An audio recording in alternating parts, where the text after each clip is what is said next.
Good day to all of you. I am Dr. Mohammad Zain Khan, working as Assistant Professor in the Industrial Chemistry section of the Department of Chemistry. Today I am going to deliver a lecture on electrical conduction. Electrical conduction is basically the movement of charged particles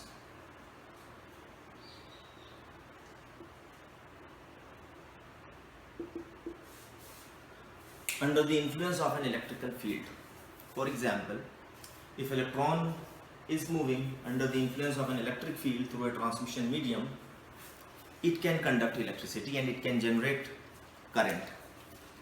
That current is proportional to the voltage, or you can say vice versa, voltage is proportional to the current, and if we remove this proportionality sign, we put a constant that is known as R, which is the resistance of the circuit, and this law is known as Ohm's law.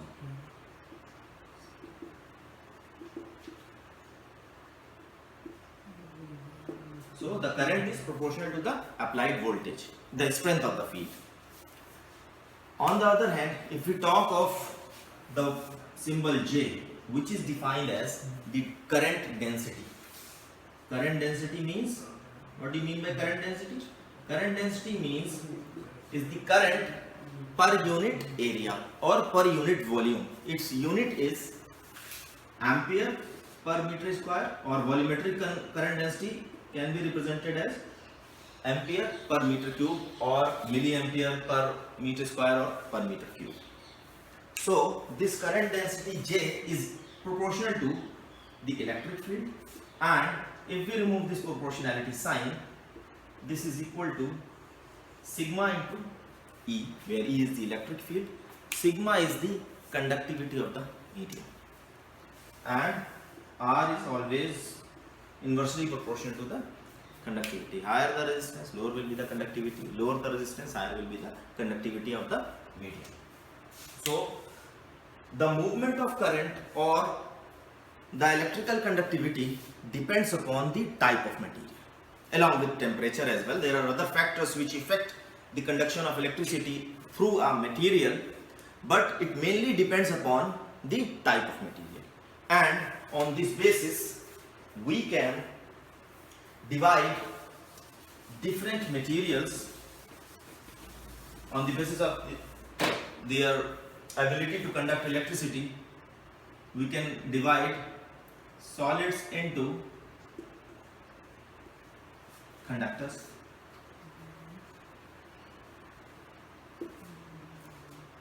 insulators, and semiconductors.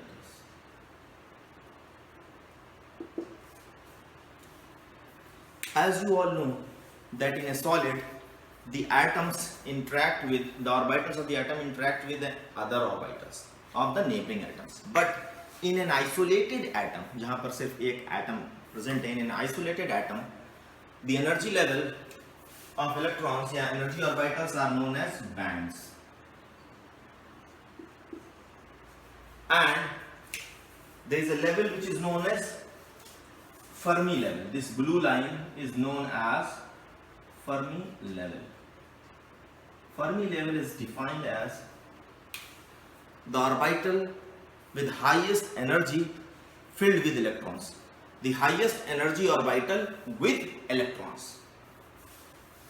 वो orbital जिसकी energy सबसे ज्यादा है and it is also filled with electrons. उससे above, the orbitals which are present, or the level which is present above Fermi level, it may be high in energy, but it is always empty. It is always vacant. वहाँ कोई electron नहीं होता. So, in case of conductors, the Fermi level, the valence bond, which is जो किसी भी atom का जो highest energy orbital है जहाँ electrons होते हैं, that is known as valence electron, valence band, and this band is always filled. There is no space for free movement of electron. Then there is another band which is known as conduction band. This is known as conduction band. Conduction band is always empty, while valence band is always filled. The energy difference between a conduction band and a valence band is known as band gap. It's known as band gap. The figure is represented here. You can see in case of conductors, the valence band and conduction band overlaps with each other, and therefore since they overlap, it is very easy for an electron from the valence band to move or to jump or to go into the conduction band, and then because conduction band is empty, it is free, electrons can move freely and electricity can be conducted, electricity can flow, current can be produced. If you see in case of insulators, this is our conductors. Now in this figure, in this A, B, C, in the C, you can see it is very clearly visible that the difference between the highest energy or vital having electrons, means the valence band, and the conduction band is quite high. This band gap value is quite high. Because of this high band gap, high difference in energy, it is very difficult for electrons to jump from valence band of an insulator to the conduction band. So if they cannot jump, they cannot flow freely, and therefore insulators can not conduct electricity.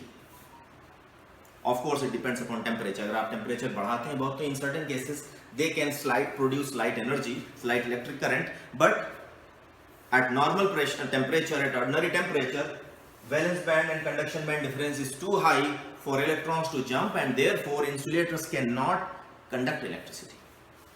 Then there comes another category of solids which is in between these two categories. This category is known as semiconductors.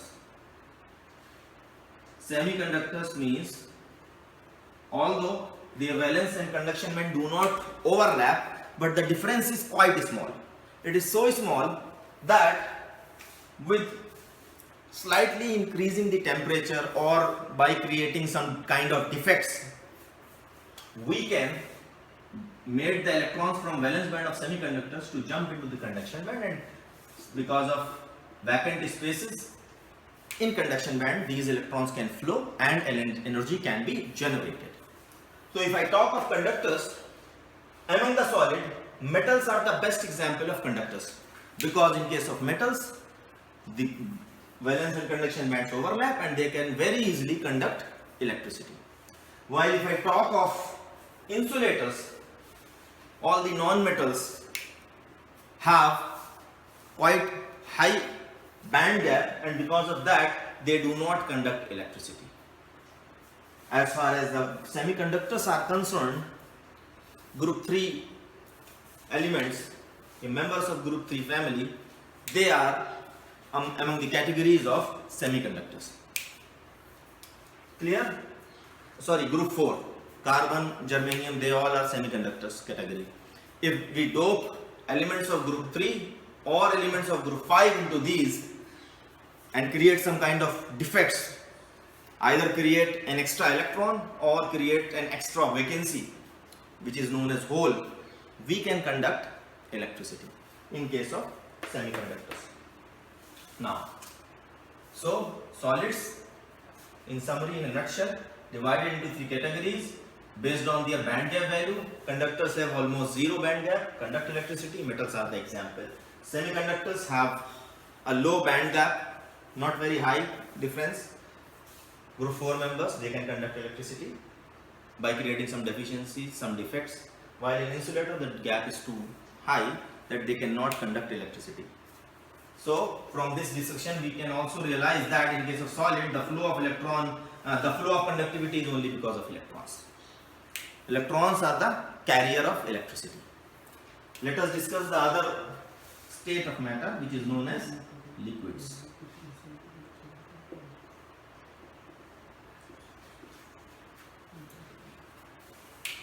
In case of liquids, the conduction of electric current is because of the presence of ions.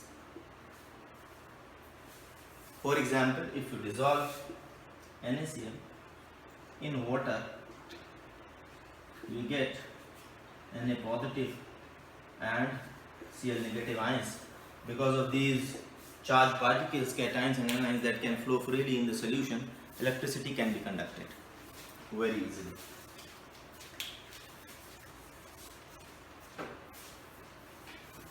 So in case of NaCl, when it is dissolved in water, we get cations, Na positive and Cl negatives. These will move towards their respective electrodes, the opposite electrodes, and in this way they can conduct electricity.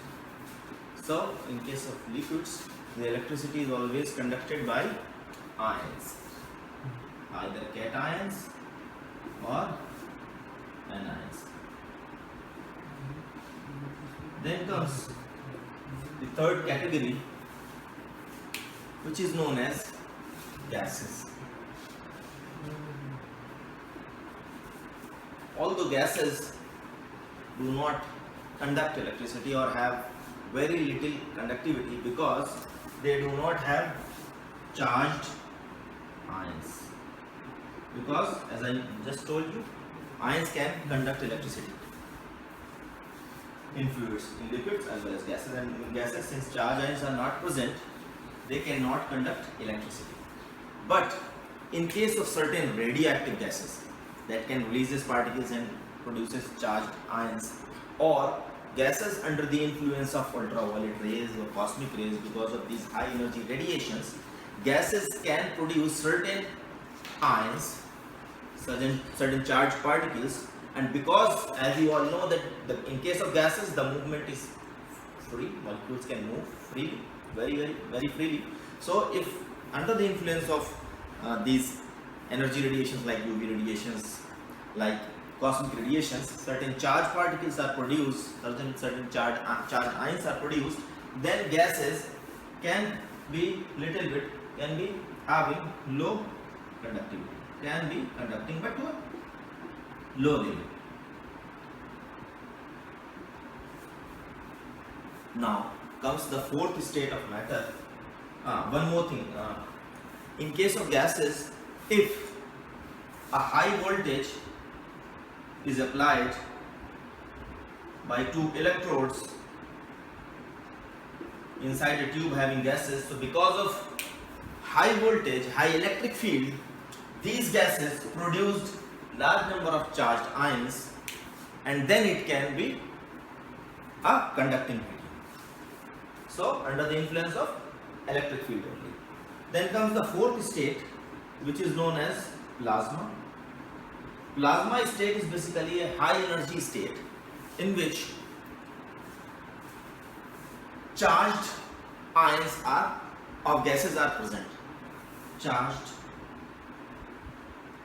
ions in gaseous state are present,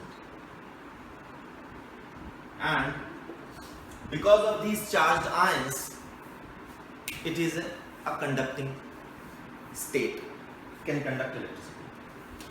Now, how plasma state is formed? It is formed when high voltage is applied across gases, so that because of that high voltage, because of that high applied electric field, gases can convert into charged ions. As in case of gases, I told you that under the influence of high energy radiation or under the influence of high applied voltage, some charged ions are produced, charged mobile ions are produced, and they can conduct electricity. And since plasma itself a state where all charged ions are present, so it can conduct electricity. Then I would like to discuss about vacuum.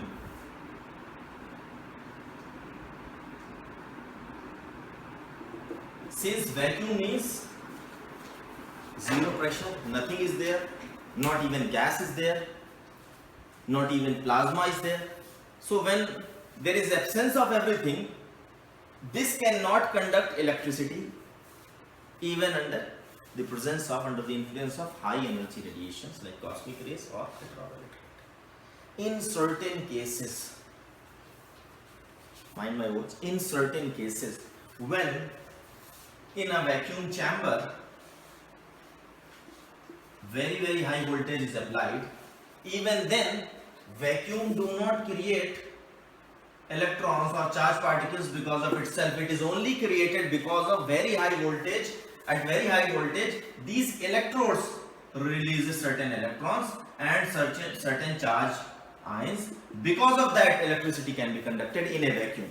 So even then we cannot say that it is by vacuum. It is because of the production of electron or release of electron under high voltage and formation of certain positive ions from these electrodes only. So these ions are not from vacuum. These ions are produced from the electrodes through which electric field is being applied. In that case only certain level of conductivity is being developed, is being achieved in a vacuum.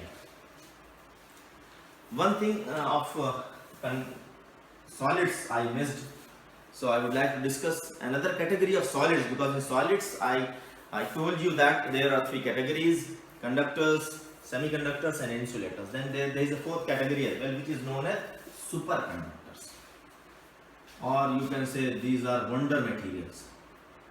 Superconductors have the characteristic feature that their resistance is zero. R is zero, and because of this zero resistance, they cannot create any barrier, any hindrance in the flow of current, and the current produced will last for a longer duration of time. But the problem is that these wonder materials, these superconductors, are produced at cryogenic temperatures. What do you mean by cryogenic temperatures? Cryogenic temperatures are means very low temperature, minus 70, minus 80, minus 90 degrees centigrade temperature. So they are very low temperature, because in case of solid, the temperature decreases, the resistance as well. As the temperature decreases, resistance decreases. As the temperature increases, the resistance increases. So upon decreasing the temperature to zero, the resistance decreases up to a certain limit. But if we goes beyond zero and we take the temperature of the solid around minus 80 or minus 90 or minus 70 degrees, then the resistance becomes almost zero, and a conductor is converted into a superconductor.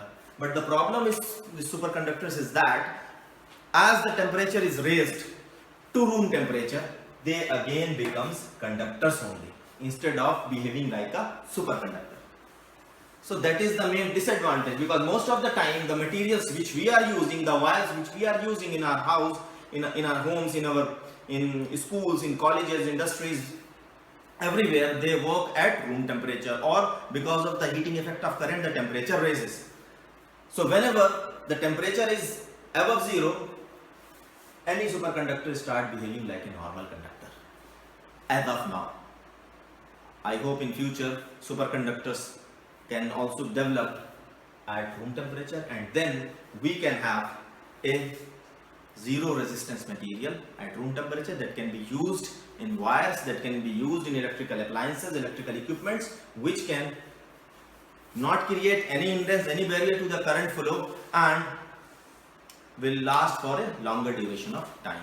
So this is all about the types of material on the basis of electrical conductivity, and in the next class we will discuss more about this band gap theory and how we can convert a semiconductor into a conducting material, how we can create deficiencies, how we can create defects, and in order to conduct electricity. So that's all for now. Thank you very much.